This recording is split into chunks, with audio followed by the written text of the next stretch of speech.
How's it going, guys? I'm gonna show you how to fix an old Sandy unit. FE is fixable, right?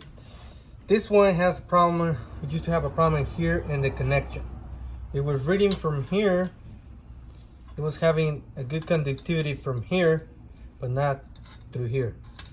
So I discard the fuel gauge from the car. So now to check if this one is good, you can hook up a meter, and then you go to ohms and go about around 200, because this is a 90, I believe a 90 ohms. You can see right there the movement when you go high and it's checking the ground resistance. You can clearly check right there if it's working or not.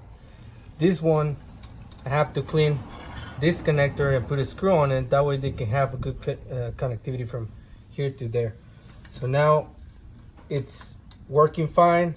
So most of the case, if it's not working properly, is because it's bad ground, or the most common symptom is bad ground, or the connection from here is not actually working from here to there. So my suggestion is check always the connection. You can put one of these right here first to make sure you don't if you have a problem here, you can just discard this and check from here first, and then you will see the same results, right? Look, it's working. So sometimes he's not working at all. It's just it's bad connection. But right here, like I said, we fix it and now it's working fine. So we save a couple money. By the way, this is a very hard piece to find because it's for a wagon, but now it's working at all. So thanks for watching, guys. So please subscribe.